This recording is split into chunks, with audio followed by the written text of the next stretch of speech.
O le nganga lava o le vi inga ma le whaafitai. E ngangana ai o mātou ngutu ma langatu ma whaafo i atu le vi inga i atu o le atua. A wā ua tele na wā fo i lau alofa ma lau wanga le lei. A lau wha maoni ai mātou le nei aso. Wa le nei fo o mātou o lia mai le nei fiafi le manuia. Le fo o mātou o mai e whātau nuina le mātou au nanga i atu o e. Le tua mātou te whaafitai le tua le nei aso atoa. Aftai amata mai li tai au. Si o mai fo le nei fiafi. Malu mai fo le pong sa. O mai le pong sa wa o mau mali atu le malam lama. Sa e tausi mai leo leo ma pui pui. A pena ona. Tausi ma i mātou i lunga o wala ma so se mea na mātou feo i lunga le nei funga ele ele. Mea sa mātou iai tiu te mga luenga. E uma sa mātou whai le nei aso le tua lewa e te tai mai lo mātou wala.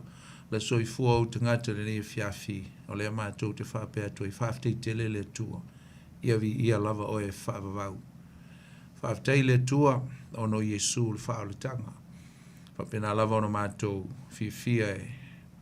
No nofo le nei funga ele ele mo mātou wola i pea wa o mauti noa i elo mātou wha moe moe. Pea whai mātou te tu mau. Mātou wha maoni i ate oe. Lea we saunia le whaaletanga ala i ake riso Yesu. Na fio mai ma mailo na soifua. Ina ia mawhaioro mātou wola manu malo. Ma mātou mau ai le wha moe moe wa e saunia moe mātou le ola e whaavau. Whaaftai le tua. Whaaftai lau whaaletanga ala ia Yesu Kiriso. Le tua mātou te whaaftai fo nei teimi. Whaavanoa fo e toe amatei nai ma toe ngā lulua e toe fo nei vai aso po nei fo ia fiafi. Mātou te whaaftai ia toe ni avanoa le lei ma le mātou no fie. Se avanoa e fola ilo upu mātou te whaalongolongoi. Na ia whailawa lea ma fiso soani i au tangata mai mātou uma. Ma wais fiso soani mai lawa i au fionga pa ia. So soani ilo mātou ola whaade nganga. Ia mātou ola i pele nei lo langi. Mātou te vi ia lau fio tu ina atu le mātou por klame. A fio mai, whau mai le mana o lo nganga le ni po. A mateina le whau unga o lo nganga pa ia si o lava ina whai. Wina me unga le ni po. Tu mau pele vi inga ia to elo mātou tua. Nā le mātou te talo. Ia lātu ia Yesu lo mātou li ima lo mātou whaola. Amen. Ia me fo le avno mātango fie whatalo whatua i le pa ia la silasi o si o tātou tunu. Mai lawa fo i maunga tele se ia o i maunga ite le fiafi. Whatalo whatu ma le nganga fia ia o le tātou Paul Klame. Fo le nei o le tutu le Upega ile Loloto e peo masania i zong fote tasi le tāle walu. Le fo ua tātou fisanga ia i le fiafi nei fiafi le manuia.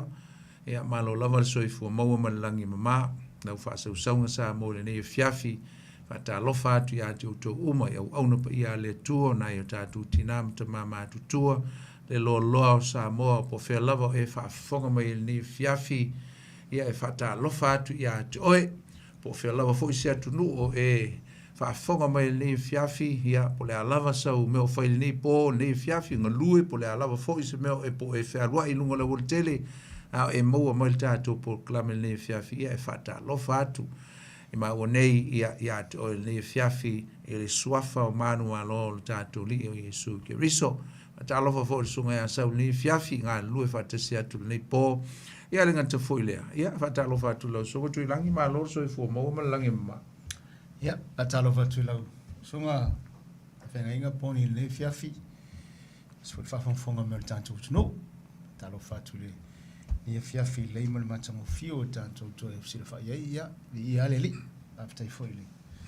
to e mone ia vano le tātou te whelo ai foi so lau sunga whawhenga inga ma luso pon malo ia oan men whai li so tu lang malo lau ia pero foi se aso mana ia inga luenga foi masania ia matango fio le aso mana ia tau mai le li ina ia so tātou sa ortala tu spoi la sunga mai oli fifia Mata alo. Mata mo fiel aso. Ia le ile. Mana yo tau mana. Es con isso. Ia fiololo foi. Ia. Fiololo anga kas. Ia. El mesilale mana yo felsipi mala uso. Ia. Famastino foi. Ia. Ia le tua. Ia. Se me mata mo fiel na. pe o le utu na le Iu e le no le wala ngai fari e pe asi pa ka a fa lu la lu so si ya ia po fe ari si pa ia ka so lu ngai mangula e mo la au ia la vai mo to fi mali ma Mele o sabat bari ngai ai manuia to iva ma to ma nisi fo yo la uso ia mana ia lo fo ma ftanga e wo yuku ia wa te lo le tu le si tu la lo papanga o e lo mai ni aso ma to ia fa ngofia mo ke le fa me fa kapio ko fa ngofia ma ia le tu ma lo la fo ni fiafi lo fa so ngo Samoa ia ale sai fo ile sa fai lot fo ia fa nga tu le sumo ne fiafi ia pe te ia se na fa le tonu lo la o tato momo e la so momo se wo so fo lo fia sa i fangu ia le tu aftai o manuia lava fo ta longa na o te fo ma mata ia ali lo so tu la o lo fo ia fai si o fai si se la ki o ka ko kaman o fai si ai ke lo ka ko kaman ki se masi o me o ku se la o fiwe va o ku e va malo si ia o ko o se la me ia o me langa ia le manuia te fai nga nai uso fo le mole tau vanga nga ilunga li tele ia fa Thailand mo le si la to mano ia ile afo ile si fo ipu ta o fo ia po na mo wa ina la to point fo ia fa po ia tele la fo to tele sa mo ko kan mo sa mo le lo mai mo fo imta po ile nel ta longa na itam fa na ia le tua ia ua fa pena na ni o man manuia le si tasio fa faina ia ni fu i fiafi lo va fa sa mo ia ta tu fo me fo il tanto por clame o tu le Upega ile Loloto tala no ina le upo le tua va tu fo se fa malo si mo ni fiafi so swani le so i fo fa le nganga mo wa se fa se dinga malo si mo ta tu uma ia me fo ni am no ia le nga lu to i fo i va tu so swani la fo se mo tunga afa le a mai le fionga pa ia le tua fai le so ni mo tato o perfetta ia tato te fa solo ai le lau tato o man perfetta le so mai fa solo ai taimi in sequence il taimi tu si ai tu si o yo elu wa o isi manatu fa pelo so mutu ilangi o yo elu na mo la vai perfetta ma ia tonu foi le tau ele se ngala titi o ngona ma fina ngalo ia lenta amata mai la o yona il ta hotel tu nungol tam ta upu ta upu kala me o yona na amata mai mo motu sia so o mai ele ma le perfecta ne o yoelu wa yoelu fa pito la vala na ministry po la ngaluenga ile malo pito ilalo malo le o sai uta ile vai temina po le fitu walu lima nga ile fitu onu sfulu luinga fa le tele ase se ngama ma le teimi o le perfecta o yona lenta tal no ai pe te usili le titi a no sili pe sili pe no mo le titi o elu pe ia langa o fatu langa mai nge skola le fa mo nga ia tala foi ma tausanga e mo le titi a ia yona ia ai so ma ile ma yoelu fa so longo tausanga ole mania ese foi la foi tau pu foi nei tu si wanga le tolu ia ona mata pu lo so tu la ese le mania tava vai le tau o le ngol tanga le o foi yoelu o Yahweh is God po Jehovah o le tua ia po le li foi o le tua o le li o le tua la vale Yahweh o Yahweh is God. The Lord is God. Po ole li ole tu ole vai au fai taula la zo tu langi ele tusi fai tau ma tau ko to luma o va ai la va ele tau ole mele pe tau fa va vala mai ele perfecto yo ele pe tau mai ya le tau o lo nei ngoa i me uma lo tala no ai ia yo ele lana tusi e pe ia va vala mai o lo tau ma fai lo mai o Iova, o le atua pule me, o ia o le atua matau tia, o ia o le atua pule I teimi lava. Every dispensation of the Bible, of the history, o le atua lava matau tia maua lunga. E fuala lea, lo sungu tu lagi ono le tala no mai fa ta wai le taimi le nao sauta le conditional sauta le malo sauta pito la lo taimi ne a le fo I o la navalo anga po na upu fa perfectanga anga I fa masnonga I le unga aso taimi muli a fuala e kavala I le fitu se lau mon tupu tau sanga le ia tu ia la le taimi lumana iatu mai a tamu anga I le taimi o perfecta a le tau tala no I le tele o ni tau sanga e o mai lava le taimi ne pe tau mawhai ia I o elue e tau mai a e tato o Iova o ia lava o le atua o au ngā tupuranga uma luinga e pule o ia I mea uma e pule o ia I whaamsnonga e pule o ia I mala e pule o ia I le manuia e pule I mea uma lava e pule I le lau le ele e pule le sami e pule le atua I mea uma e fua I le winga o le ingoa tangata ne o ioilu o Iova o ia lava o le atua lo no winga in other words there is no God besides Jehovah ele ai lava se si atua e fatustusa iai pe fatu atu I au tafa besides Jehovah ele ai se si atua lo no winga o le atua lava o le atua e malosi o le atua e pule au I mea uma e folinga maila e pe ona a fo le fo tau te mo va e tolu ani vai nga za ngo mele tu langi le ele introduction for il ta wol ta tu sil ne fi va ai ta te li fa solo e mana ia le auto vai nga tolu ta u la vol tu se yo elu le ta tu ta no e tolu ne me ta u le te lo ma il tu se yo elu ole ta u te le ole me ta ole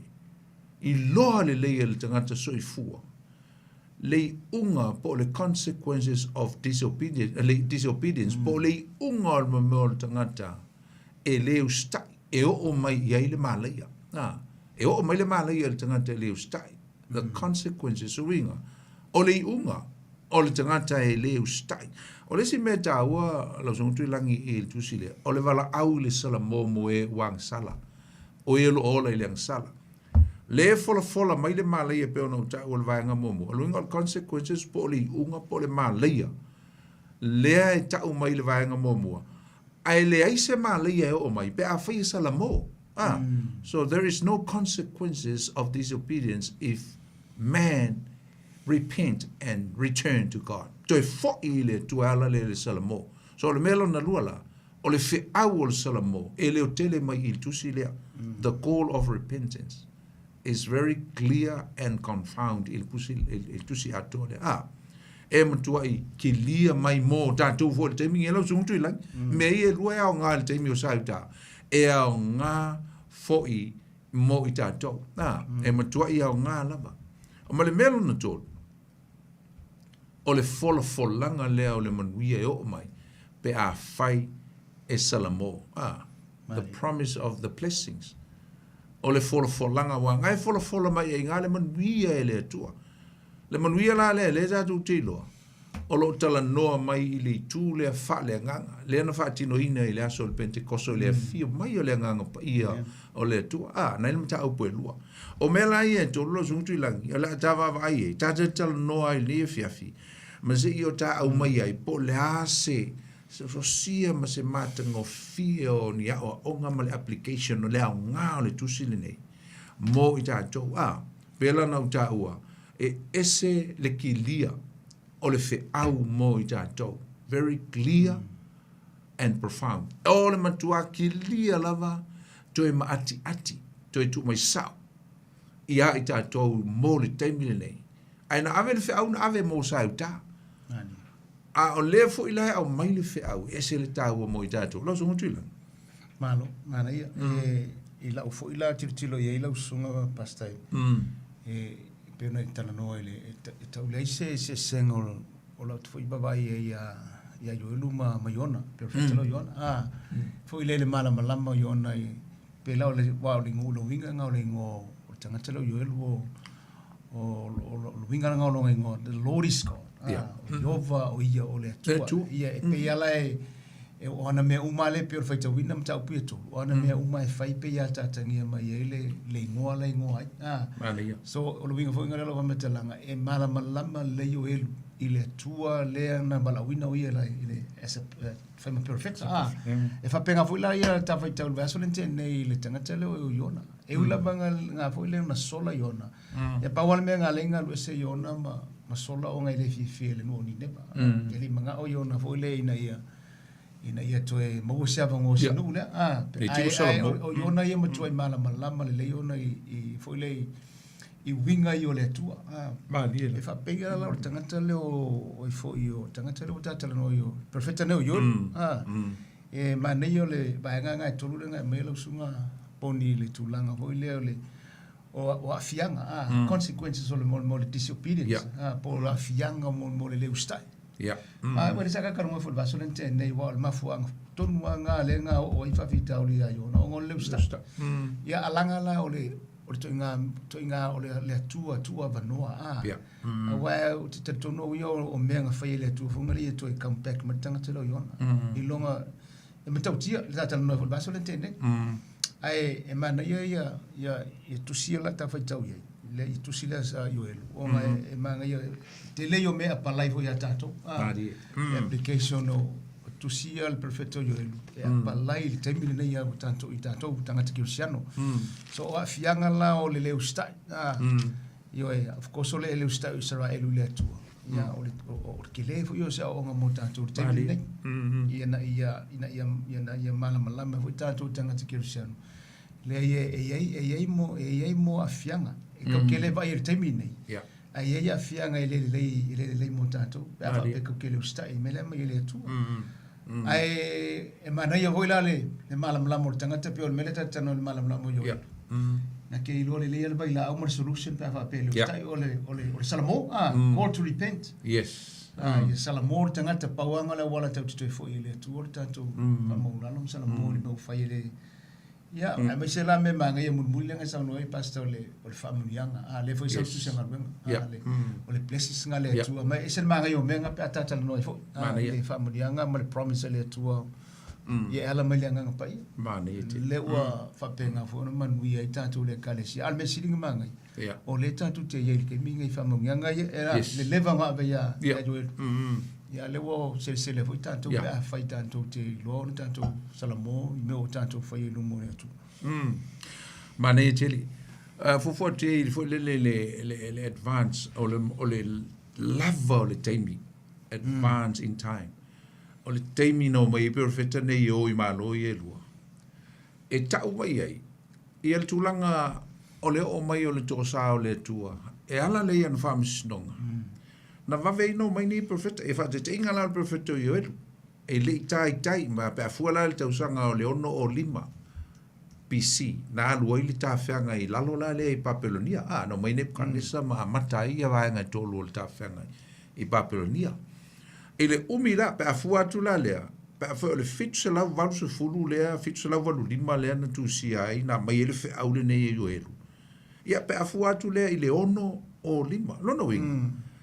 e pe ama le se lau varu se fulu le lei lava tausanga nga advance ai le fe au nei mo tangata o sauta ina ia Salamo ai fo kula I ko hiki mo se la kausanga e hu no spesi le ku foi bil mo se la le matua I tele o le tele o le taimi e ta pena ai ma fa longo mo Salamo ai le io o mai le mala matautia o le tafanga ai e sei langa isi mala taulai tia nga mo mai pela le mala le wa na o I mo ai le nu ai sa la zon tu lang ta te va ai le mafuanga le ona to sa le tua ma mai me o black po mo me o mala o le ono tu langa lava o le ang sala le amio le anga o le tangata a misa tangata o le tua ia fo la I tonu me ta o tangata o le tua po transkirisiano lo zon tu lang e ta o tangata o le tua po tangata Kirisiano ai ola lava I le amio le anga ma le ang sala me nga linga to sa le tua me foi le linga to sa le tua I malo I lu e pule ai o na tangata le malo Israel pito I lunga e mal malo pito I lalo a wina mai perfecta e tau I sa ona le to sa le tua e fua le tua ai sa e ala na fua le tua suspicious le lofo le tua ai sa ona ole li liu ese o le tangata wa umana fai le la fea ngainga na o sile whenga inga ile maunga hore pa ma le nuu lea a le wo soli o le ustai wo toi fo i le amio leanga i fo i tupua o le tele o mea leanga wo fai le nuu lei wo fua ma tu sa ile tu i leo isi e tu ai tu ia e fa pena fo i lalta ke rishiano o mana fai le whenga inga le tangata ma ke riso Yesu ta lia ke riso Yesu lona soi fo ia pa uolo fo i se o langa toi fo ta ina ma o li liu ai peite iane e ui lava i le te utinonga ai soli ale e fai ale ang sala lo sungu tuila e le se senga male mal tulanga al condition no tangata o le tua i te mia me te o le fea ngainga na fai male tua ai o i foi tupua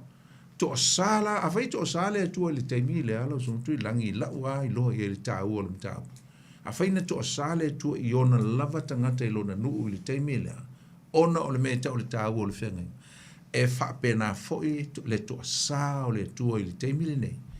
i le whea ngainga le tangata e whaima le tua e ala ia ke riso Yesu. Ai alu lava whai le angasala. O le ale me tupu. E o mai lava mala. A wawaila iai. O le leo le o si ufonga o le tua le na mai e yo elu i teimi ia. A o le teimi le nei. O le upu o le tua o lo fola e whai whea au i le teimi le nei.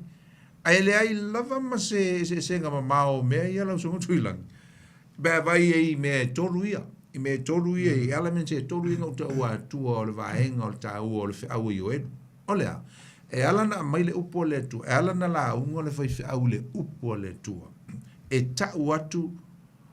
le a fianga, le consequences o le tangata e le ustai i le upo le tua. Me ala wale o le ustai,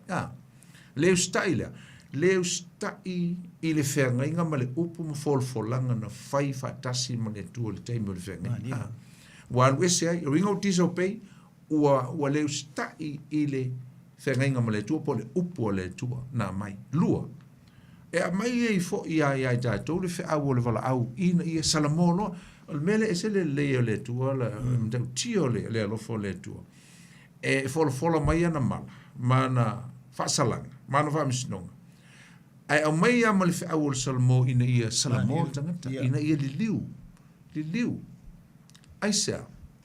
a whai a liliu ma toi tu ina atu a tole so i fua ma toi fo i whafau le whenga inga ma le tua. Mea ko le repent, toi fo i le tua, return to God. Toi fo i le tua.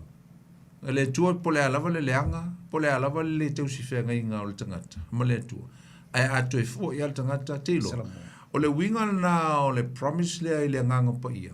E toi fou u mai a mea uma. It's a promise of new things, new beginning. A matai le amtang fou pe a sau le nganga pa ia. A matai le nu fou, o le ka le sia. A matai le whenga inga fou. A matai mea fou umalava. Mea la le maua pe a vai tātou salamo ma fou i le tua. A si o ta ua la le whamsnonga le na mai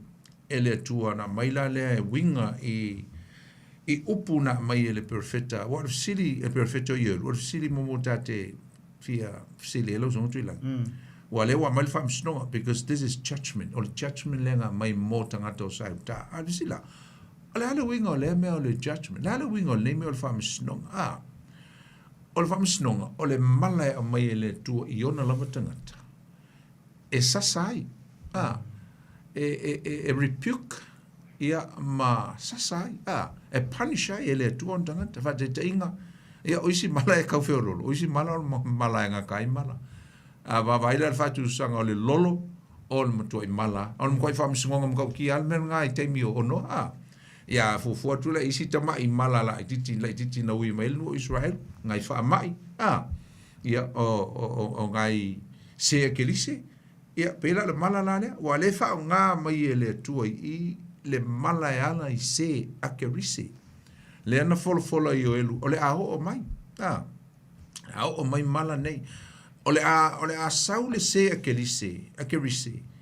e fa umatia le fanua ma mea to ma mea o lai o to uma sauta i to no lo to lo ele ma tau la ata la le sau le se akerise e sau e ati e fa leanga fua o la au e o lava le palapala e leanga i malpalpa e leanga fua o fa toanga leanga i male ele aisa o lai feto lofi e se ke lise matu le mala so it's a curse upon the land of Judah for le nu o le tua e tolu lani me a fia i sau le mala le la so tuila o a fianga foi la i e tolu o so i fuanga fa leanga le tate il te mi le pe o mai mala le tua leanga o fa mai ma me o mai e sau se o me nga mai le tu sa sail tangata fa mai si o me alti Apollo ia a tu no fa ngai le tu alti Apollo mana curse a me uma se o me mai le tu o me sa sai le tu al tangata fa lonta le nu ma le lo langi ai sa sa to ia mo Cristiano fa me o la to fa na o le tu o no fa lonta to la me a fa ina le nu o le tu mo le Cristiano to foi me a fa ina sa utai me ia o le memo mo o le sawo le se ke lise pol fams no ngale e fa ale ngai nai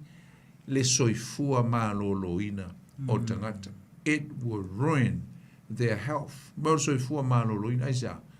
e le ko le lise me ai o tangata ai le ngata le aongi e a fia ma ko le asa le ongi sa vo la mal fa mai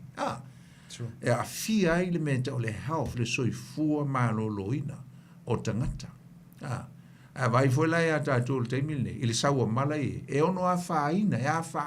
ai le soifua maloloina ono fa mai lua me a faina sa o se que lisele e a faina ai le lato economy po le welfare le ola manuia o tangata wa ole ko is economy ole ko yesi fata ole ko mo se me e volai le tangata o sauta ta pena foi la tatou vai email vai termine sau le tau o soifuanga le sau ela songa tuila e le ngata o le oi o kanga kai fa mai o le oi o tangata i le tau o soifuanga a fai nai mea ia ma le mea la lona tolu lo ringa la a fai nai le health a fai nai le well-being po le welfare o tangata soifua manuia o tangata a fai nai fo i ma le soifua fa le nganga te longa o strike le covid lo songa tuila ke le o kanga ka wa fai nga soifua fa le nganga ua matua ia faina ai fai taula e msalo ta mate fai tau ina tuni mau la fo i fai taulanga fa ma yui yo o to ai sa lenga ule ko yengi me to fai taulanga mai tanga ta il fale o le tua le ko yengi mang wo pa e ma pepe o i fuola au le to e fai al taulanga mal se fulwa i o me o fuola au a me la ave il fale o le tua lo zontula Luing, o me nga mi mita il tangata Israel e fai taulanga, fai se fulua i le tua i le tu fa le nganga. Lana mau tup, oti le o langa fa le nganga o tangata. Oti le soifua maloloina, oti le tamau ainga, matua i oti ma o langa fa le nganga o tangata Samoa, ona mala. Ona ua le salamo ma le ustai, ma foi i le tua. Na i tele. O te foi tala ile milena e taua pasta ile disobedience po le ustai bo afianga fo le por constituency le o le ustai o te lol vang mo mona o ta pune ta tu sfaita pa mai le taimi nei ia tanto wa le tala no fo ile wal manga ia o tala no ngale tala no mata fa soi ono le o me o le tatu titilo ile taimi nei ia afianga fo ile tanto Cristiano ma awa ole tusila yo ila fai tau ia e tu sa ole ke le yo application fo ile langa fa le nganga o taimi nei yes me na ta wala tu langa ile le ustai awa le ustai yo Israel ile tu pela nga sa ile melo le futupua wai ole tasia le me esel le fifi ole tu ole tanga ta mo le le tu le idolatry me ke le tangata fo ile le kat ko ile tu esel me kat ko ngai ia so ang salala nga fo ile mo tuato sa ile tu ai ile tu male ya tanto pe ona itau ole fa fita uli tele le tanto mo le usta tanto ile usta ile upole tu e me sala pe la unga mo fe ole ile sa wa le singa me le tu punge fa lo mo tu lo ya tangata le wa o me ko ia nga o ngā le fia lo le mai so ke le le fia ula po fo la uma ya io la fo la uma me ke ya ma ya po ila la uma il fia ai ma ka le lo sunga pasta ma ngai le maule sa tu sia i sai lum ta po lima suma lima ya le lima suma lima fa po suta si mai fa pe foi la u pe lo atu lo mutu ya le foi fu mai yes ya tau ai pe ta e fa ia le me o te loto ya e manu ya foi le me o te wina tu o le manga ia le me nga foi o le me ka ngoma la mala foi tanto tanga ta loto le le o te tonu wa ia wai ma se mo foi la tala le pasta i foi se mato foi kalesia e tele la un ko ku spaia e ka nga sa ili po la la un feto i morte ya wala ngai o la un o ma markine se kon fali yes pare e votanto ho te bala ule tu pole ko ngole la un feto i morte e la te mi foi ngar ke long le le tanga telo e pe o la e le nganga le ka ka ngol mortisio e ila ke le la afia ngalo ka ngol ngai i malaya i se malaya vai e pe la ma mta mo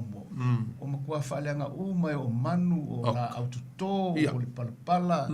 o e ma ka kia le mele kupui ai ma fu mai o ngol le usta that's it wa afia i manga i mele ngai ta wa basta wa afia i le ola maloloina le halful tangata e monia la o le honge ma me fapenga ya wa afia so se bela ba so mai la ile wal pino le tangata molona so i fu malo loina wa afia o mai ngai me uma ata tu tirtiro la ile ke le consequences mo le sta e fallinga mai ya o tanto la pe ata tu tirtiro le tu ile temine le tu falenga ma ko le me falenga ngele ilo aku fa yes ele ko nga me fonga le fiu su ele ma fu angol me e fiu pe me le fiu su e polar ma fu angol ma ye pate se o kelo me yo o mai falenga ele mfenga ilo aku le natural so o me fa penga la ki fi ma ata mai ya au o ma kwa ai se pe o se ye ka ka le ka ngoi o pe o ngai me ma ngai nga fu le ai se fu ma ngai yo le ia tatu si fai tau ia le kaiminga nga foi lenga restore mele le restoration ale tu restore ai pe ole vaenga manga ia nga i lau tilo ia le imta upuia o le kaiminga o le blessings i vaenga mun le practice le tu nga follow mo le promising ale tu e lona no tu mai foi le tatu so le fa ftai le tu sa le sa una nga yesu nga fai mo so mai awoni o o to e falinga runga but fatali si o to mawale le man o le nga pa o le promising ma le blessings nga le tu awai yelo ter to nunga e ka ke fiwe ka mo falinga runga le tu so ka ko mala mo santo poto pe faisangu ele faisangu dilo faile a foi le man o le nga pa ia la like tono tu spa ya ma tala yesu awoni o to e falinga runga la nga runga awoni o to e tala yes moni mau atu tala le e fatali se auto mau le mana so stanga tala bala ya lo e fainga lo nga mau le tala ia le senga nga pa ia nga kia lo e fainga lo nga ko ai pai fu e lo fainga lo nga le tu langa o le ia ya foi le ia me o man tu ta manga ile tu has to go with the power me so fai tau atu singa vai nga ese le mana ia na o mana ia tata talo e si fai tau pe ina ia confirm mai me ia il fafonga le tunu mai o le fionga i ovano ia i o elu le ateli o petuelu o toto e ina ele address la le mea nga i to e ina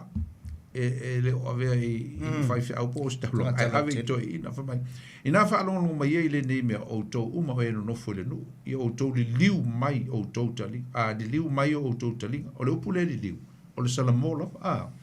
pena iai le mea nei i ona po outou, po ona po outou tama. Ia outou tala atu ai i la outou whanau. Ia tala fo i la outou whanau ia la outou whanau, ma la outou whanau le tastupulanga. No iko le mea taunga outou tu fasolo. O mea na tu ua ele se akelise, ele se ka sama, wa aina ia ele se akelise.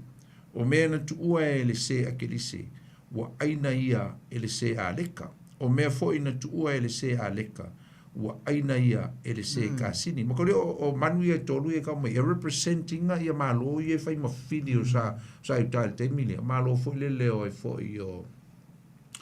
o saitonu o turo o ngalo te amolesi malo pe a Palestina malo ye toro le o filia ia o mela ia mai a uma pingelesi ala pingelesi o filia le fa fa ngai malu sa uta ale represent mai manu ia a fa mai lo lima e ala mai ala mai o to o ona o ko ngai o nga no mai fa mai fetangi sia ia uio fo o to uma o e inu waina awa to te le to e feinu lava il suavini langa la le ko mo se vini la o ki le mai wa le nu ese i lo la ele e malo losi la to ele ma faita o dia lava le mai e mal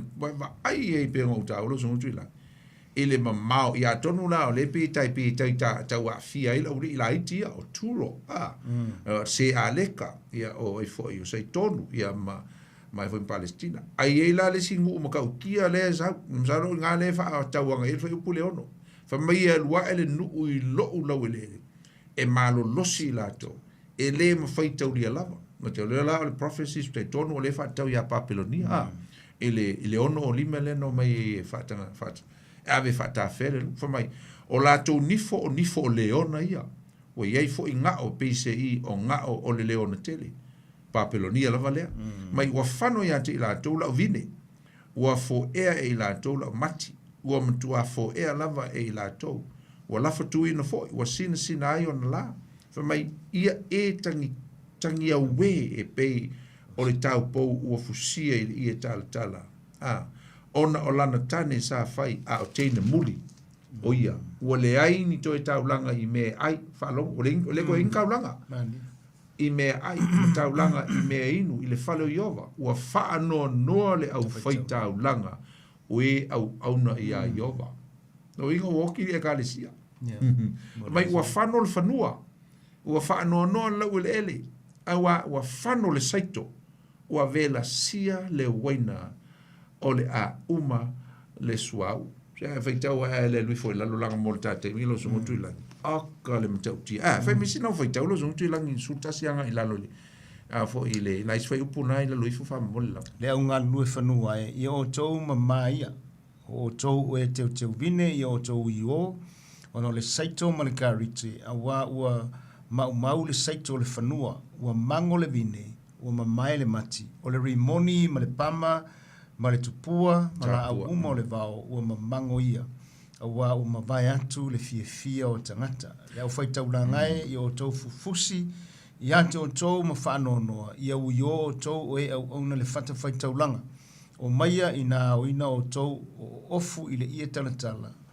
o tau o e au auna i lo o tua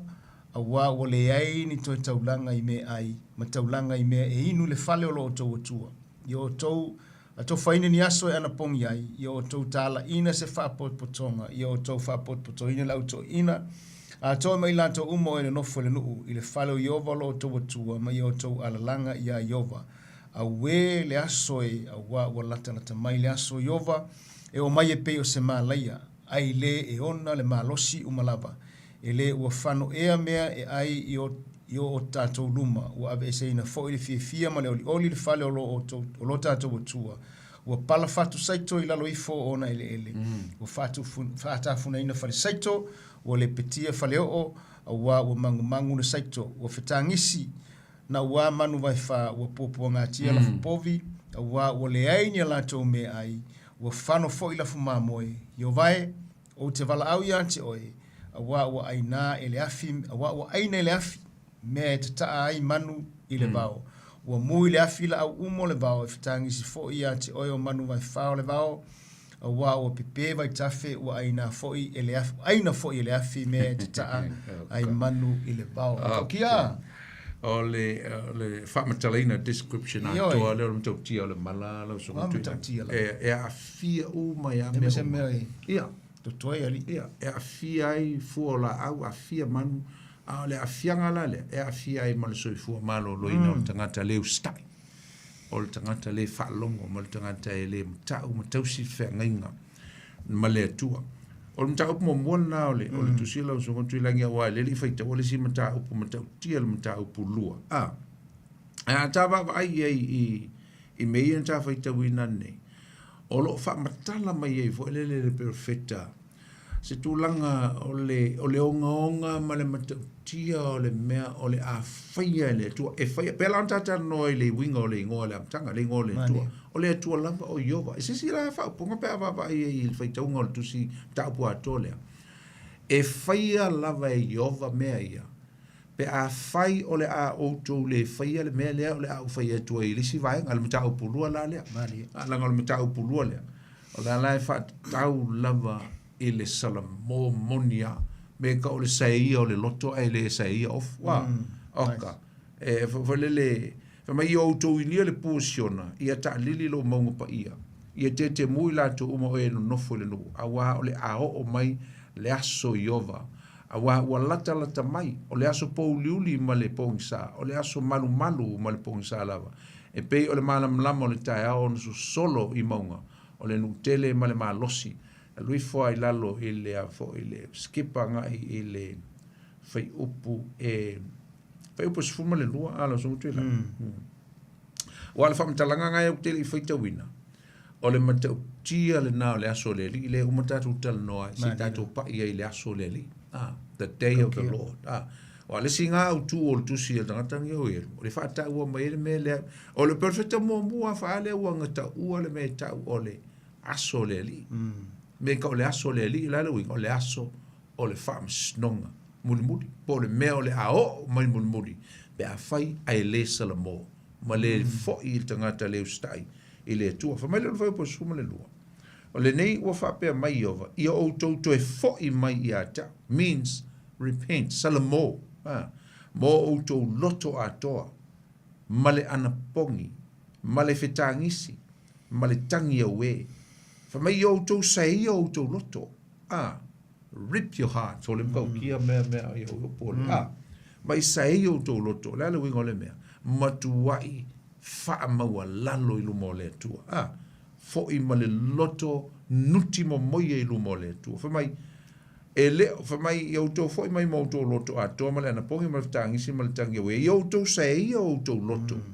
ai le o to ofu ma to e fo i ia iova lo o to tua a waia lofa fua ma lofa muti vale o ia e tele ngese lo na to sa o tele fo lo na lofa e salamo o ia ona o le leanga po ai se tasi o iloa pe to e fo i mai o ia ma salamo ma tu ina mai le manuia pe ama fa mai ma tu ina mai le manuia pe ama vai atu ia mea o le taulanga lea i mea ai, ma le taulanga i mea inu ia iova lo o tō tua. Tāua i o le whaupunga le whaunga mai el perfecta i o le aso iova. Pelana u tāua le amtanga i se teiminga pa i e le tūlanga o le tāua o le teimi o ioelu, le teimi le valu ia ioelu mea umane. Ma le me tau o le aso le li, o le whaama sinonga muli. Wai tō tele lau skola, lau songo tila. E la tau te manatu i le tusi le nei o elu. O elu, o ia lea na mua o na perofitaina. Ia le me tau o le whaama sinonga pe a toe fio mai Yesu. Mea tau o le whaama sinonga muli, po mala. E saule tua ma ave iona lava tangata. Ia i tonu le fitu tau sanga voi leo poponga. No, i ngā le valu i tonu mai me te o le day of the Lord, o le aso le li, o le aso le li. E te pifo linga mai i tau iona vaenga e lua, o le aso le li, o se i tū le lei. Ai, e i fo i bolo na i tū wha le lei. O le aso le li, o le aso le wha o le tanga, o le aso e wha o le ina ai, e tangata o Israel, pe ato e fio mai Isu. Ai sili tuai. O le aso le whaamishinonga, o le aso le toa sā o le tua. O le aso e whai e le tua le whaamishinonga. E sasa e fue ai tangata, o ona lava tangata, Israel. Ia me se folto o tele tangata o le au mawai mano nofo le langi le teimi le ape a ma vahe ia le si tianga o le kalesia. Ai o le mawai tangata i to tonu o teimi la ia me tau o teimi o whaamishinonga. O le vai e so sā muli o le al perfecta, po perfectanga al perfecta o tanir wa le sa wai le fo o mai te mi ta sa wai le manu fe ai tonu le vai te mi le o mai poponga o vai te mi e ta o aso le li o aso le famas nonga ale tua famas nonga la ye me fo la ia me ai o me fa natura o mala e wa fa tau ye ele serious o mo black po mala le tua tonu le te mi le o mo ko ikele e fitu le si vaenga, e fitu mo mea fo o talanga te talaina o whaamau whailonga, a mala umana mea, fitu me ta o ili ngā pū, a mala fo i aisi ngā mea uma, e fitu fo ili me ta o le sasaina o ipu wha o fo le toa sao le tua, e fitu fo i a isi vaenga na, olono inga, e matau tia tu tonu o le tamai temi pu ualea. Ya mese lava le tolu ma le afata usanga muli muli. O le ana ntala no atu le vaenga lea. O i tonu a lea e whatu tauanga ele matau tia. Le si vaenga tau o le perfetanga lea e whamatala mai i le tusi le vaenga lea te li whaitau ine. Le si afa, i le si vaenga atol, tusi lea mai le whai upue, mai le whai upue lua, po le tolu anga i lalo le whai upue sumaltasi. O i nana e whamatala mai ai. Le matau tia o mala i le teimi leo le aso le li. E le ngata la o le atau tala lau sungotu i langi anga i le teimi e whatau nu ina ai mala ia. Le sea ke lise ia sa iuta. Ai me se foi leo mai o papelonia. A o lo o iai fo i male la fotanga po le lafo atu anga i le luma nai. O le teimi o wha amsinonga matau tia le tua. E le loma nai, le valo ia. A whai o lena valo ia e valo ia mai e le anganga pa ia ma le teimi e a matai ia le ia mea fau ma le teimi o le toi fuata ina, transformation pe ona e sao no i tuilang. Loro inga o teimi uma ia, wa ta pena i loa ta ngata o le nuu o le tua po ta ngata i le teimi o le whenga inga fau. A ngai i aso ia ma teimi ia. A mata atu le aso le pentikoso me ta o aso e ngatai. E se ia o lava i le meta o le aso le li, o le whaamasnonga. Ia, ai muli mai e loa le conclusion po le whaumaina o le aso le li, lau sunga tuila. O le aso le toi e fio mai e loa Iesu i lona toi e fio whaanua mai ma le aupa ia. O i nā lai whaumai le aso le li. Langa o le aso le whaolotanga, langa o le aso le nā e fio mai Iesu. Wa umana le taimi o mala.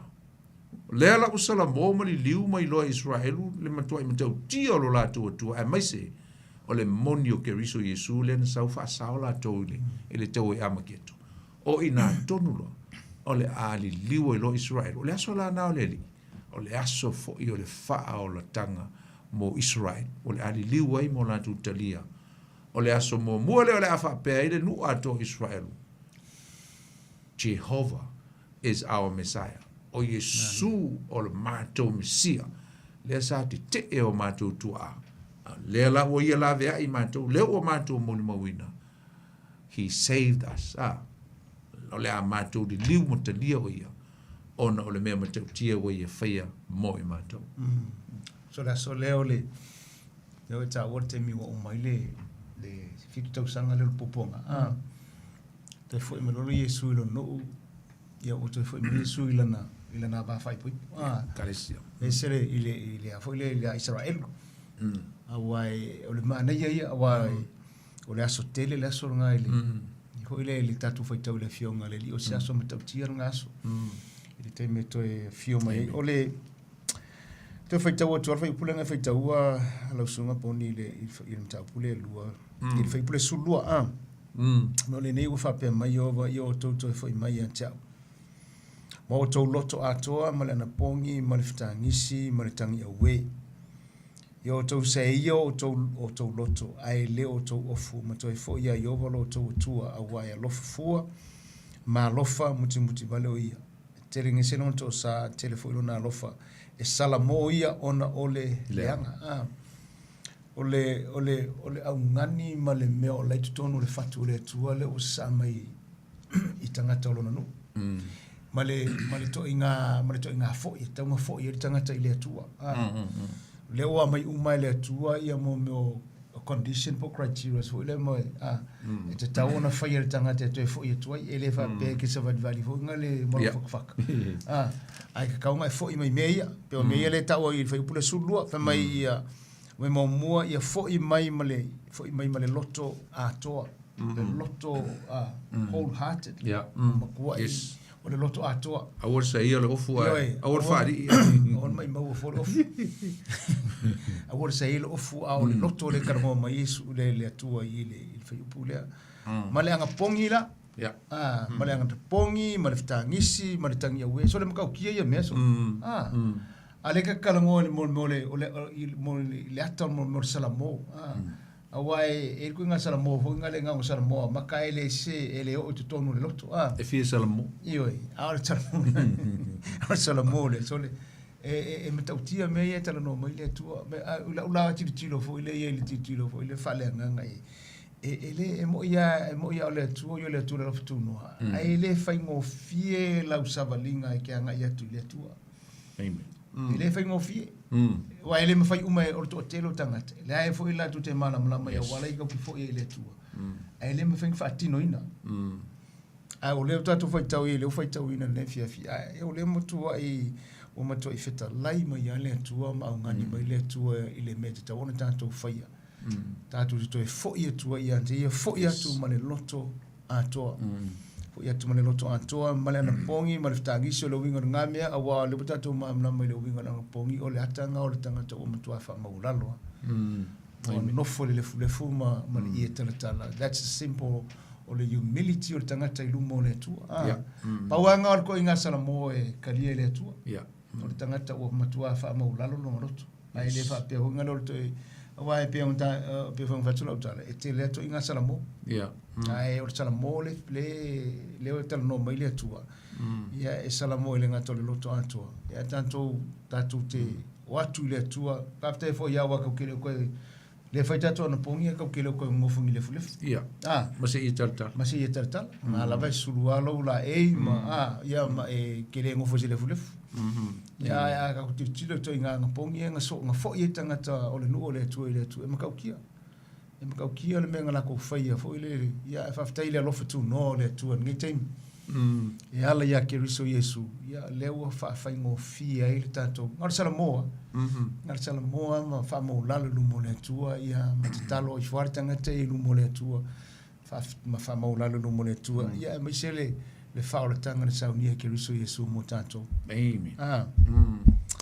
mane tiri mane o lo fa ta o ina le mele o le fi salmo male salmo e le salmo atotoa awai ele natural na o salmo e fa pena le natural tatu e mo fo o salmo e fake e fa folinga mai folinga ai o fo mo to mai titi molto mai titi ai sasa ia fa pena o ka o sasa o ka e ka kinga am ka mai so yo ka lai kia ia mateulia nga ngo e moa kangi ia so loi maka ia ko fo le toma ai ko liu mai ala fo ko fai o vole ka ko fai fo ia sa sangi e ko fai ka fa penga uma le si ko inga salmonga e fai ngolo pu ele ni ole metolo mai e salamo la ngona e emotional e ngonga salamo vole mo ko kangia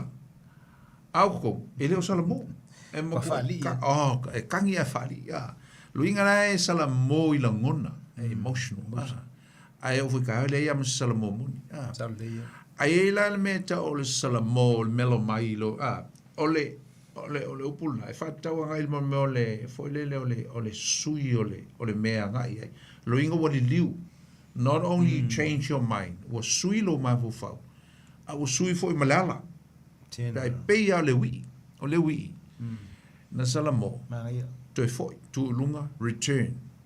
lo inga la me tonu anga te o salamo fa nga le mga mi ta tu samo ole o salamo fo le salamo valusil kingo ia makangi kangi ai le salamo ai o salamo le fina ngalo ile tua o le salamo mata fully tua fulia tua li liu el melen felo wi nga about church ngo li liu le pa tua nga ile lo langi mal me le ango lo langi misata ya au te fo il tama la fa tani mai pe o le wi o fo I male loto salamo a to no le se senga la lo inga la fo I e ke foi uso pese foi le o ofia sala mo ke po pole al pese nga wala e ma ngi e o pole pese beautiful o ofia sala mo ai mai ke le pe va pe o ma kwa sala mo e o pe fia sala o te fia sala mo foi pese te ese ma o te fia sala e ma te ulia pe ola ye pe fo le ia ese foi ale la ngona no fai el toina fai el peserga awa foi a usu foi le fa fiesa la moluinga fa fiesa mo ka o al mesmo ngo fiesa mo ngi le ele fa ka di ka o di ba ka ko e sala mo ngi ya awa aku ka o ya o mai lo mse ke di se ngi ya ko sala mo ka o no metu ya ke la fa wa fia la me e tolu a fia lo so fu malo lo inga covid a fia lo bank account fia malau o nanga whalenga i o mutua whale tonu me o malau sunga atula tua whale tonu a me o maa ai o le tāua nā pēr tāwa aianga e tūlanga fo le tāua o le mele le tatala no le tāua o le maise lava le tāua tele o le mamo le whalongo o le tangata le whalongo le upu i le taimine nei na alu yo elu e avele fe au ya sai uta na vala au ele ngata na vala au i toe ina toe fai foi i le au fai taulanga e ala na ui avenue i ala na ui vaenga ia le perfect ina ia awane ia i lava se tasi e le o ia i le upu a fai o i toe ina i tonu ainga a fai o i toe ina le nuu ia o tama sao a tama ilo sutu langa a penga foi la i la au fai taulanga a foi i fai taulanga ina ia salamo fo i la tau ringa tau ngo i tangata umalava a pena fo i la li teimi le lei ma le fina ngalo le tua i li teimi le nei e ala na avele upo le tua i lana au auna ina ia vala au ma fola ina i tonu o malu le tua e ala lana na fola ina ia whaalongo ia i tangata umalava ina ia whaalongo ia i maliliu ese mai le leo stai masala mo ma ia i loa le afianga the consequences that will come after o a mea afia me i e tolu o tātou o le soifuanga i le tino o le soifua maloloinga afia le tātou tamau ainga e afia e fo i mo tātou o langa whale nganga pe a whai tātou te leo stai alo zongo tui lang o le matau tia o le tua ai le ngata foi lea o le alofa o le tua e sau alona matau tia ai sau e foi malona alofa a le na taua ne fa mai e tele ngese lona to sa ai matua i tele vave lava o lona alofa e sa me ale una na tatu falong so i upo perfecta e tele ngese le to sa o le tua pela na taua ne le na mataua ne e toi titi a lua se lau tau sanga na wala awai ia o elu ia sauta e fa pena foi la tatu tano foi la ia Hosea next week Hosea lisi perfecta matua a mini le matua lea ile umi ala ngole fa ingo mai ia la vanga ia o minor prophets ngai ko inga ia o ngole la iti o le wingo le minor le winga e popu ala tu singa o tama ia o tama sa o ala so tu la o tama matutua ia o le o perfecta le tu kama ia mo mai o yo elu o Hosea e fa pena foi la Iona e ia le sta Iona o lesi tangata mo le o le tala le lei tangata ia na mo mai ta tu va ai foi la i le vai fo e winga e Hosea o le mea la vai tasi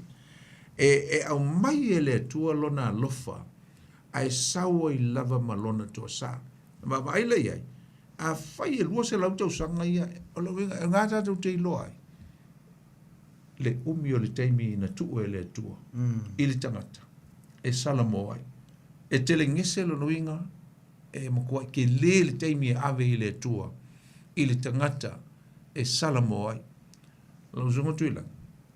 e a fo i fia voi tau sanga ia ngawala usto i nono se lau fia se lau lua se fulu se lau lua se fulu tau sanga ia na wala ue peia se lau lua peia se lau lua fulu Oka se umi o le taimi. A fufua uri elo so tu la. E ringa mai kausanga. Ia, toi mai foi lai perfecta ia. E le ai ma se perfecta e fa pe sa ui la lo mo se la unta usang. Salo la haiti anga i perfecta ia, salo perfecta ia la haiti mai la tu taimi.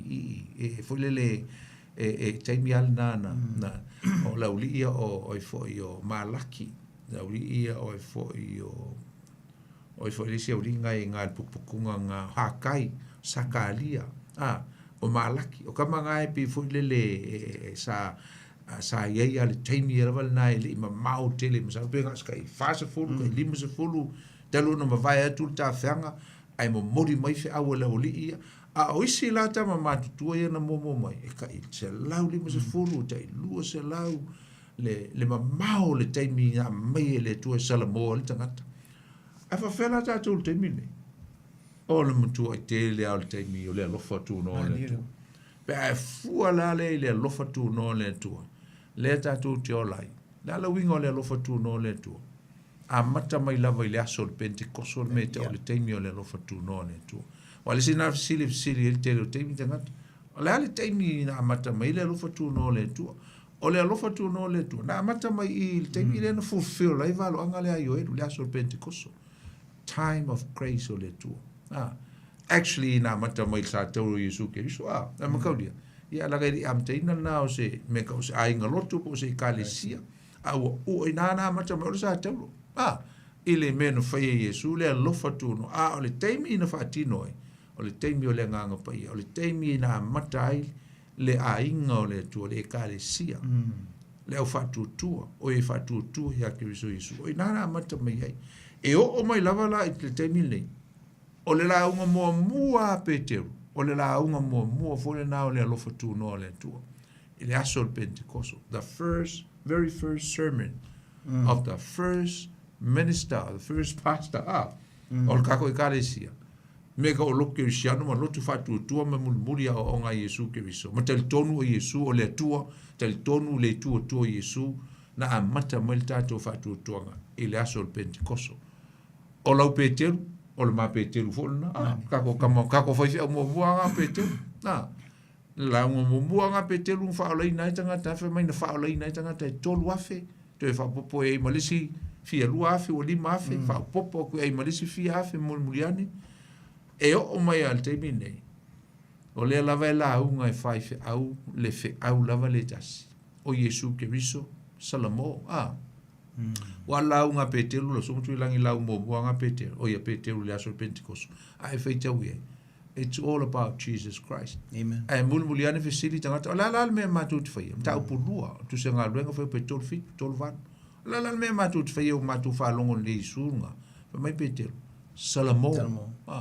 mai na salamo ia mai salamo ma papa tiso o toli swafo ke biso Yesu ono fito auto maua le o le mele na mato maua nafi po ana le la tai au o le me na fora ina mai lo ringa fito a maua le o to le me tau o le toe fa fowina ele nganga pa i o to wola le tau ana le visa me ko transformation si longa ta tu te maua le nganga pa i ma maua ma accept le mana le lo so tu la ko a maua transform le po swinga le po le toe li liu fuata ina leo tatou mai leo langa tuai anga i leo langa fau ia mo tatou o i loe fail melen fa mai Yesu nta mo mo fa po valu fa mai aua ne e to ua se e to mo le man aua le ese mai Jerusalem se e to mo le man a mo lo au pengaina o to fa pengaina o to no to o lo le tala yatu a mata tu nei locally se ia o lava i tulu inga o le lola mana ia o la vo ile watata weta wale vaenga ile grace o le tua ma le lofa tu no o le tua le tatu te mini pa tu sala ile se laulu se fulu tau sanga ia le wanga tata la no ile tau sanga ina na papena ona ba to yo ile lupu ile no ile la well advanced mo kwa i ke se laulu fulu tau sanga o lo ni kau sanga so nga fai esto ino no nga ia le lawo me tato ya vola te tiro o se levanga nga ye le lofa tu no ye o le o le bua feta usa ioi la fu le so pentecost ke ye wa le te mi ye nge le Yesu le nga nga kalesia le ye Yesu mara nga kalesia o le lofa nga o le tua ya tatou le te mi nei e foi le at o tu foi la le o pole tua pe o le sautono tu spa ia fa tu enta le fionga le tua le tu se pete rumo tu se salamo le mele va e tu sa le asoitasim le tu sa le tu sa le asoitasim tu sanga f so le il a foi le ta tutilo le formula nga le tua e tasi le aso tu sa male afeta usanga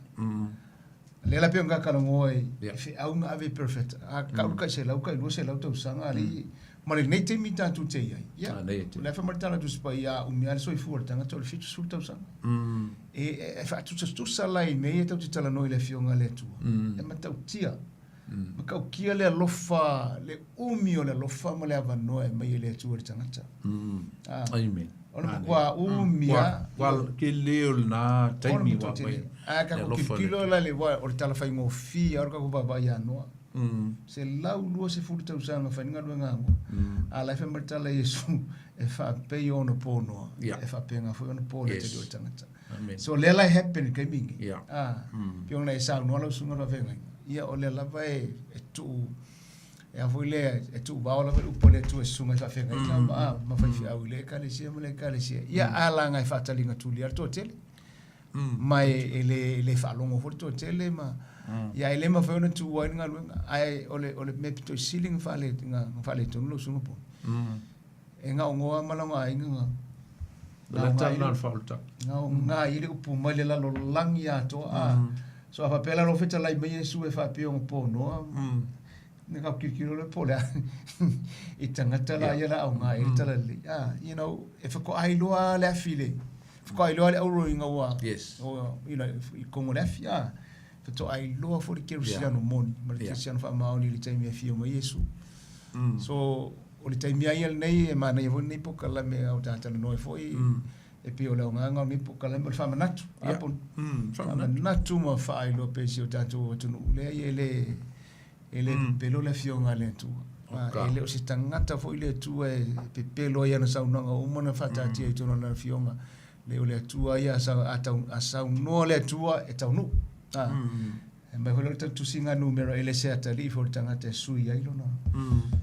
ape ko family tu o ile la sui le fonga le ngo forfola ko mo no o le me la nga promise ele tu mai le matanga e tau no so pawala me ve tato le o tata la no le fia fine ile i principal o mai le tu a fai wa o i me se o ko fai ia o sala mo fo ia ile tu o le fo ia ile tu ia male loto o matua tumulf il salmo salmo moni salmo fa ma on ia ma fo ile tu o ngala e o le afa pe nga ona talia mai tanto ile tu pe tanto fo ia tu ia te so tu la sa no ina le belna ile to valu no fa sa o ina le va le no o ina tu no ata te lo le fa ta te le ole fa ta te le talia le tanga le fa o tanga le tu e vala au elenga tol temilna al temi fo nei finga town fa territorial tangata ona ole lasi male matango fiole o mela o lai le lo latro na o mela na tupu na ngai mta o mta pu ono tu se ke nese pe al fe pu ono alo le ono fitu na ta o fe mai o sala mole tu ina o ye fial tangata ona matua mioleanga mai wa fa mai o me o mala vai le loto tangata just evil o nga me le anga le mafo fau o le tangata fa me usala mole tu a faila upu fa me usala mole tu ona fail tangata ile vai tu le anga lo no winga o le matua I fiu o le fa o le tanga le upu le no vala au no fo o mai e tatu ta pena vatasi mai tatu le liu mai mo mai tatu tenga lu e vatasi ta pena langa ile something is coming ele me e o mai le lolo e o mai le to sao le tua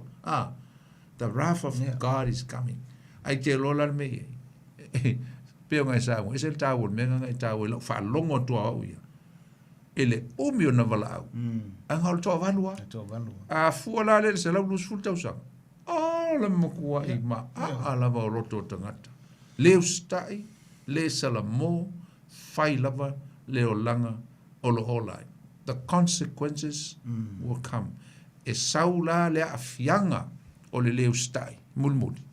Pe ao o mai le to sao le tua. Ia, lau whawhunganga sa mo ne fiafi. Ia, mo lava fol na tel noat. Ia, e whaua watua. Fol ma tel noat, be a whai lista tu walau, a whai ue fia walau mai, le inai minuti is fulu fitus, fulu valu.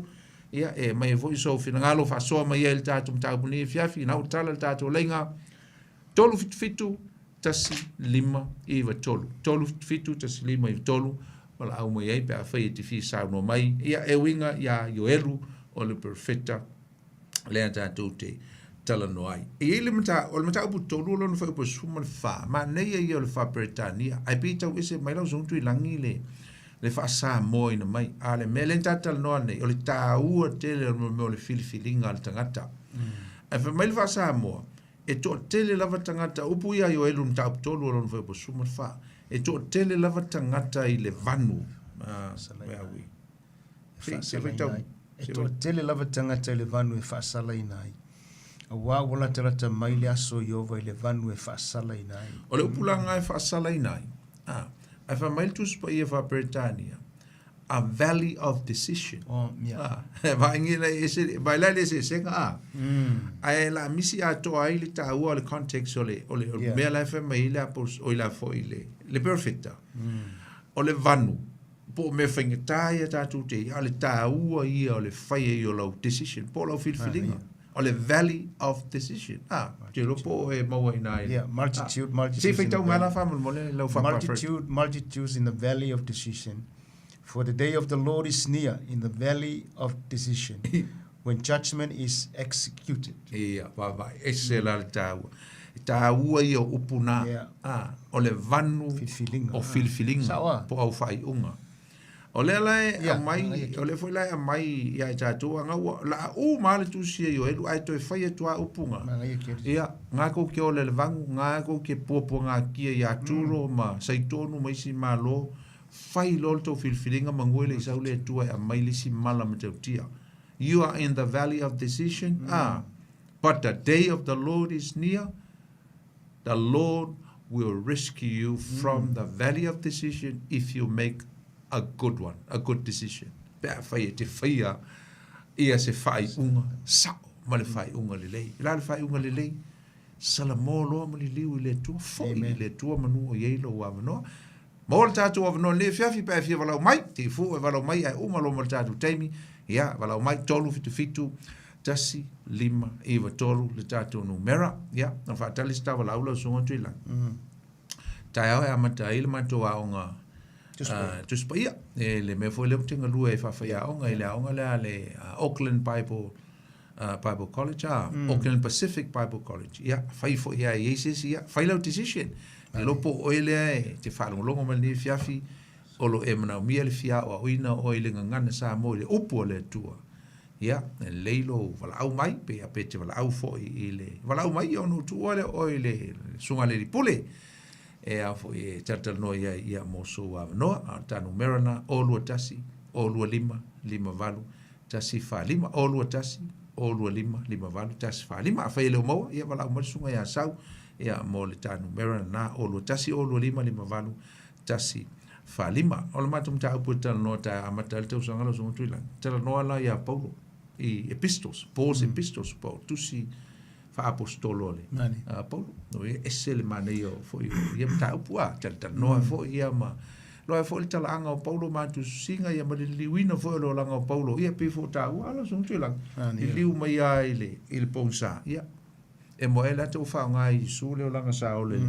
el ponsa ma le langa lo lang ia fa ngai le tua e foi ele fina ngalo le tua ia ai ola mai pa iso fina ngalo ni fiafil ta tu numero na tolu fitu tasi lima iwa tolu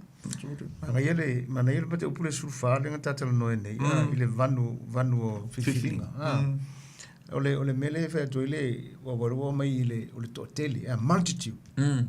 ya ata ole multitude o nga olo mo kwako kele lava kakala ola lvang la ile yo alma na yo sau I mole au ngani le tua mole au nangi mo tanto ia faisau fit feelinga lelei au tanto ia le vanu fit feelinga ai manu fo ia la no manu o ile vano manu o ile vano so e sa ole tala fo ile o le tua le ale fama le mekanga ke sila fia le mea o tea ya ati sila fia fo le mel le fia sanga o lumana ya so le la bang sila fia le tua e to atele tangata ia le tempa pene de la ka kala ngoa ile tala ia tu mon mo tu tala le ya I think kai ka dia tangata so la I tangata I lungole ole banu fit feeling ke bingi ai le ko like ele ko ke o mo ko ole fa fo mai ko ke ko ka polo pe mo ko ke ba ko ke le ko mo vio fili wa I no ko ke le mo vio lo sala mo ai kana le usa ta la lo so mucho la ya fatalo for tu lo talo se fo ya malole soy fo malge sunga afenga oi foi le sa no yo telere dunga lenga malo se fo ya malole soy fo malge e fa maludu watu ole fa kwa tau mai foi de fale ya kwa ma wolua ko kalami ya pausi si melengo mo wa ku la fa longo le belia pisena ya ole isa va ku ro mga kude ya yona ai pe le manga ya yole ole ai so ole fau ma le fau ile le ko ya le tua ele manga ya ole valley wa pe ya ka ole valley vo ngale ya pe e se me poponga ti ai tangata o lo ia tanto nunga ile valley ku sa o I ole ko ai le ka se mai lunga kumkumu maunga pela ni e tala fe au ai la le mele o salamo salamo wa fa yo ko kongo mai ai se mo fo la lo ile valley le awalangi ka ko manga ku hoinga le va pe wa ka ko ye ni po nga mangi fainkai ya wa lunga nga so ifuanga ai lunga des kai ai la lo des kai no le valley ile tise no le maunga alaya e yo o so nga manga ku ye wa alu fo nga va ya so mo po kalame o ma fa al ka ko ka mo yo nga ringa ka ngo ai ile ta ua mal manga yo le fiong pa ya le ku au mai ka ko nga le inga ye ka ko fa ua le mga kulo salamo mal fa mau ngo kilo nga le kupu wa kupu ni ba le manga yo le nga fa ye le kupu wa fa mai ngo mo fa lo ko do fa ka winga nga va ya mai ona tu la ile le tupu ina wa fa lo da nga le wa tatala lo na ofu teli waka kala ese mai nga kula I ese le kupu mali mo fo o nga kakala ese le o nga ofu wa pe o le simia nga ele nga fa inka fa maula lo ka o nga ole ofu la ofu ai to ni mamalu mangi lai ni fa ya ina lai kanga pe o nga fa inka nga penta ila lo kuri vai o nga ka o nga le nga ku lo nga maduadi I malonga tanga mawalunga ya ole upuaya le tua nga fai kaiming fa kwa fa wai kula fo fai lo ngu wa ole tua wa ole li ile tua ole memo muanga ye lo ngu o I ole tua ya wange isi si me e fo ya yo ngi inku pu e fo ya ye pe ole akanga fo nga le la uia ikilo nga ya ile fina nga lo le tua inga ya wange I wa ole fe aule momodi e mo moli anga nga sala ile ang sala le wolo fia ingila lang so ile mga ola le ku inga ya veangi me e luo ngi ya lo na tulanga ese anga ia tua ya ta to tapua I ya so mga ku vai ai fa sta tele mo po kala mele ya amoni atu le tua ya amoni fo le ni ya si male lo tai so ya mangi ko so po mo ya mani se fo tele ana fa so atele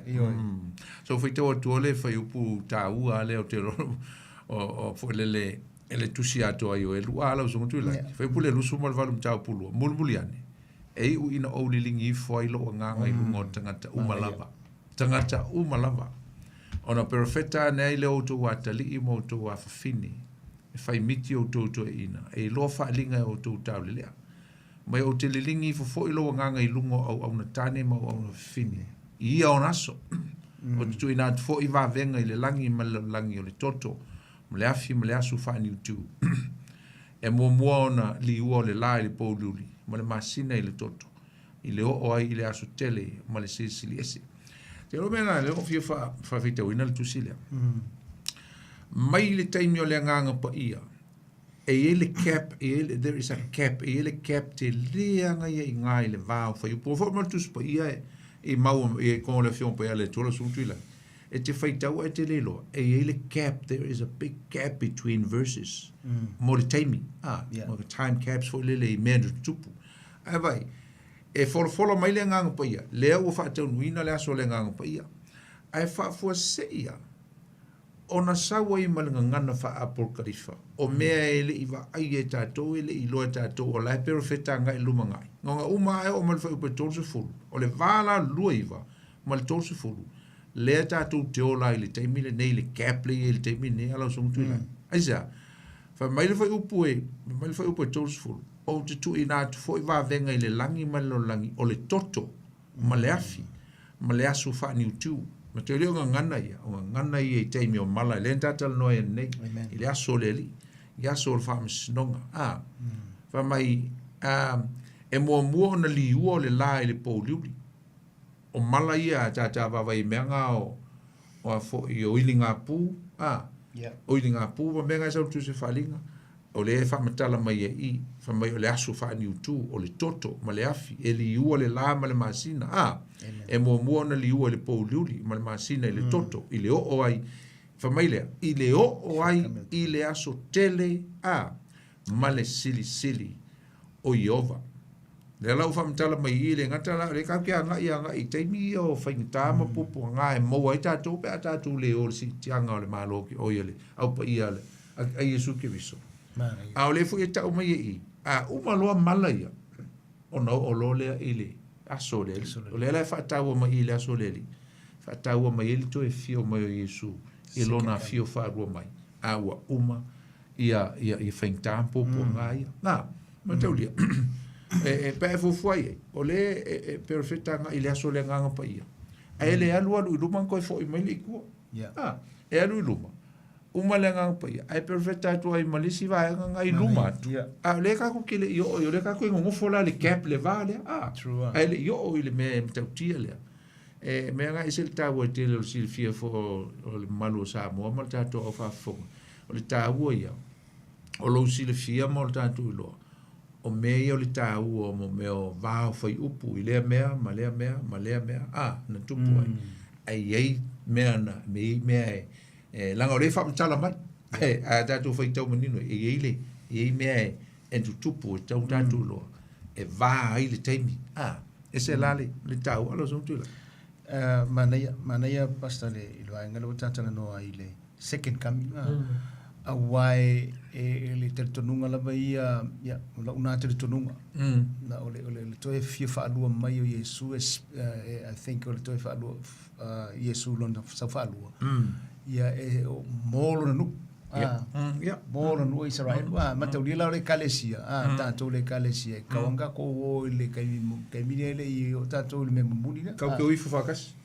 ia fakot kai mika ki ai wai ko te emisilo emisilo e fainga tati le ona sauta to ile fitu tau sanga ne ai o ile fa ile me ai le to fi fa lo me Yesu o lo promise ye ale Yesu lo no au tato wai le kalesia te tawona tanto wole ka ko le flag mo ale o tato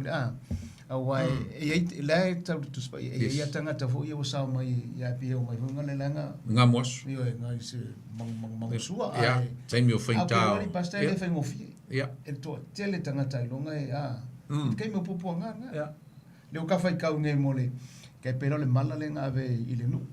le mo se me ai le se me a ti tiro la yo wa menga tai lo foi la mala ka ka ngoi pe tu sa male whainga tau sanga ia fitu, o le tolu mala whamuli. Ai, mai sa tolu mala whamuli. Ioi. Alanga le whai mai atu spia, e le ai si teimi o le soifuanga ma le tala whasol pito e whatustusa iai.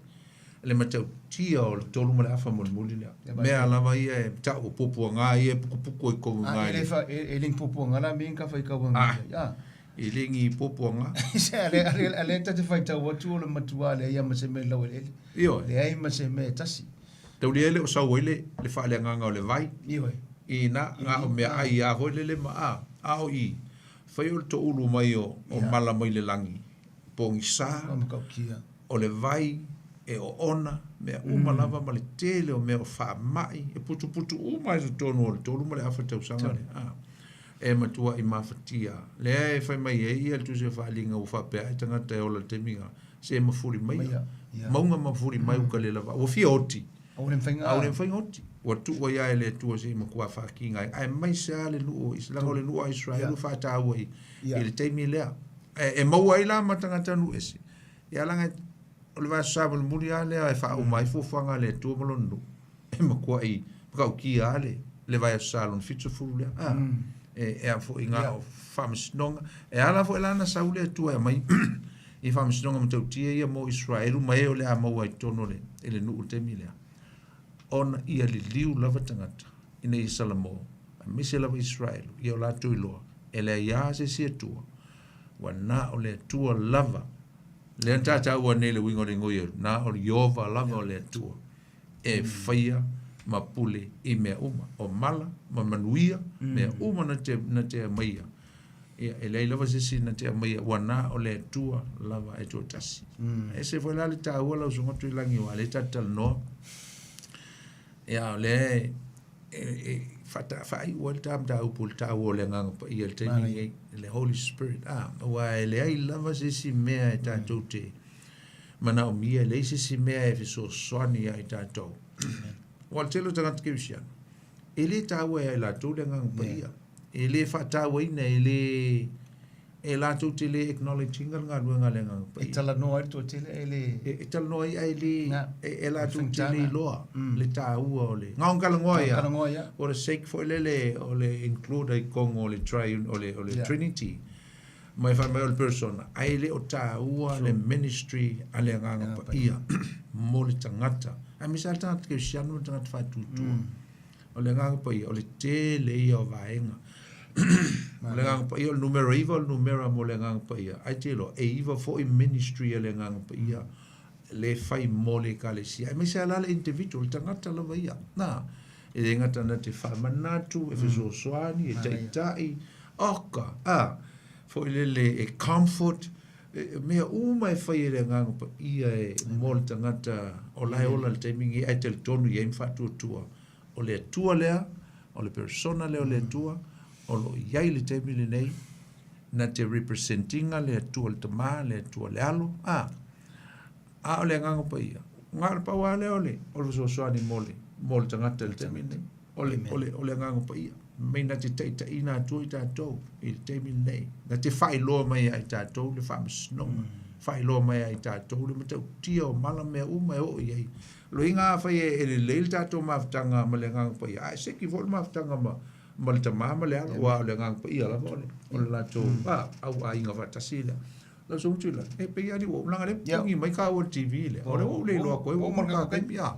ia ai fa mali e tu fo sunga ya saule ia kio ai o tilo o le fa o mai i tam ta ai fa ia mai sta ta lo so tu langi fa mo tam ta ponifia thank you Lord le tua ia tu mau pe le vinga ia te oi thank you Jesus le tua te ma le alo ma le nganga pa ia nga pa ia man fafta ia tu la unga luenga mana le nga te vol ne fiafi ia mai se o so u ma la vol so ifu ma le ola wa o le olo e fio so se mea ma tu te yai mai se o e au fatu tu ma te tonu o le persona lo no tonu thank you Holy Spirit o le Trinity te ma le alo ma le nga pa ia ma tu fafta ia tu le ne fiafi fafta i lo wanga le lei mai se o la fa ma nga ma la fa unga ya foi pele vi nga ya te oi fa aftai foi lau family nga le fa fonga lo matu o tunu le nei fiafi thank you talo lava le tua ia mawalunga so vi nga awa nei vi ia le tangata ai whaonga ina le olo le tangata ina ia whapena ona whaonga mo o malo whina ngalo whamuri si o matu o tunu whaifoi o whamuri ina stasi ia vi ia lau fio whaifoi o eise upu le tau tamali ili whafonga ia tamafa pena ona whamangalo i maa ua le nei fiafi ia nau ta inga lava ina ia whapena ona whamalo sia i matu e ala lau upu whaftai tele lo matu utua whamuri o fo ile Radio Samoa mai se fo ile uso ia sau le nei fiafi ia anga le mai oe tātou malau whiu nei po e te me malo loilo no. Thank you. Whapena ona sauna fale lava i le mano lo toto le nei po. Ia mea lava i lo vinga whae te whiu mai le poli nei. Saunia i mantou le kalesia. O umone tāpena ina. I kalesia le se pona, le se ile, le se manu numi. Mō le whatoa whaiawa. Whaftai tele lo matu utua ia vi ia oe whawava ono Yesu. Amen. Amen. Ya, Samoa le tātou proklame lan tutu le Upega ile Loloto nei foi vai aso. Ia mo le atu le ngang whaftai tele lava. Ia malu le tunu o lo lango mai pea ma whafonga mai. Le lava foi mate baba ia tu il telefoni le foi whiau ia whiau lolo anai. Sa lolo to sulu ale mon tupu e lango ma ta numero alava leo nai tangata mai moa ai le o taulia ai. Le ano ta mama tina lo whafonga mai le tio e le oanga i lungo le Facebook. Mule atu mai whaftai tele lava. Ia, e nai tātou suenga lenga, whai atu, le vaso lente, nei, ia, mzalo pe se i umatu i oelu, se uma mai hosea, wa hosea le lata, ia ngā roa tu whatasi lolo tolunga, ia watu lolo tātou siri, a whai te fia tali mai ai, ia nai tali mai ele, e mo fwoi nai sina whai longa, ma nei watu e fwoi au na ma, oe pe ma lo, ia mo nei teimi, ia mo nuia lava whasau saunga le fiafi, ma nei fwoi vai aso auto, au na nei, al sunga whawhenga ngea tuilangi, lau to, au na nei, poni fonati, fa soi foi on le temi. God bless.